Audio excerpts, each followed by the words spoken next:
this country, and women who are killed are known to their partners. They're not killed by refugees or men who are unvetted or strange and come into this country. We have a real endemic problem with femicide and domestic violence in Ireland, and this government are not dealing with it. This is all our candidates, or some of our candidates, in the local elections. I've been running in the European elections, and we're here to highlight that as being one of the key issues that we'll be campaigning on.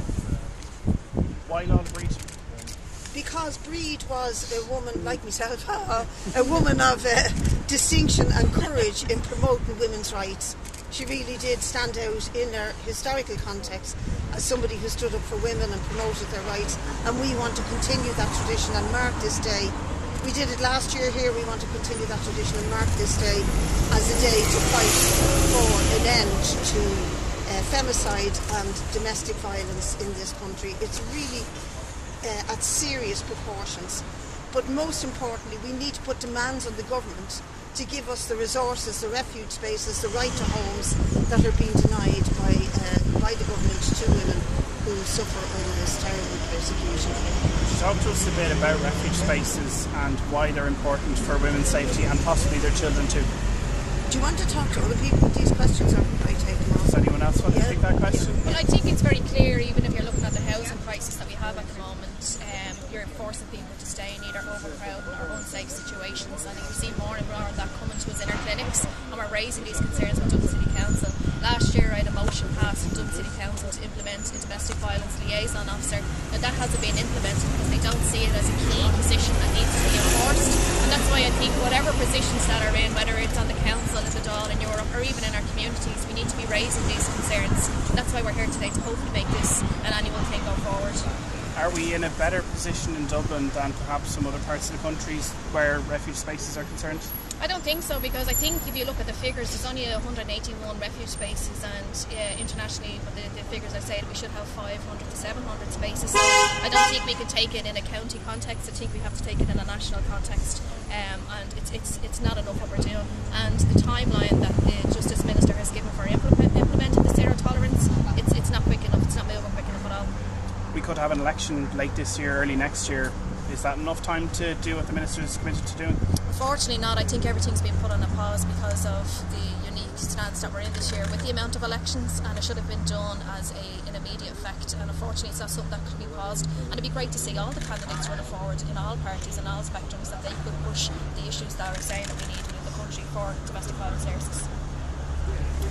Yeah, I think we found out during the pandemic that there was a pandemic within a pandemic of women that were kept in the home, that were reaching out, that wanted to leave, and they had nowhere to go. I'm running in Tallaght, and in Tallaght we have Saoirse's Women's Refuge, but they always have to turn people away because there aren't enough spaces. You mentioned before that maybe we're lucky here in Dublin. I think maybe you're alluding to the fact that there are 9 counties that don't have a refuge at all, and so women have to travel if they want to leave. Imagine if you have children, young children, so you can see it's a very difficult situation. And I think everybody is pointing out it's very urgent that we see the funding come through immediately. And one of those counties is Dunleary Rathdown, so at least as a councillor there, maybe she... Yeah, in Dunleary Rathdown we don't have not one women's refuge in the county. I've been a councillor there for 14 years, and we've been campaigning all that time. Finally we're going to get one, but it only has half the number of spaces that is needed in the county. And there are 2 other issues.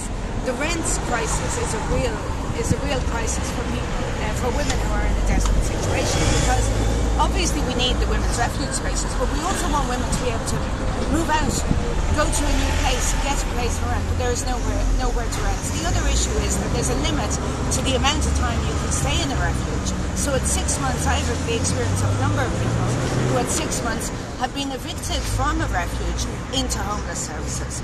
So this is just absolutely disgraceful. And even if we were to get what Helen McEntee is promising, we wouldn't even have half the number of spaces that the Istanbul Convention recommends.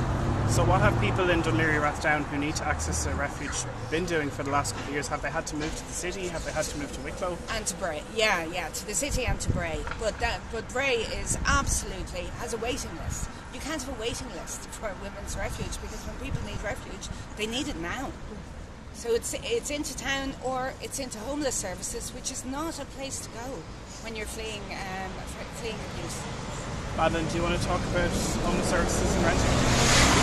Yeah, I mean, the rental prices is just absolutely appalling, and particularly for women, because it means that women are stuck in overcrowded conditions, in dangerous places, and they just simply cannot leave because there is no housing and there's nowhere for them to go. The refuges are full, and as Melissa said, in South Dublin it's a very same situation where women are told they can only stay there for 6 months and then they have to leave. But where are they supposed to go when there's literally nowhere for people to go except into emergency accommodation, which is now filling up in Dublin as well, and there's not emergency accommodation for people either anymore.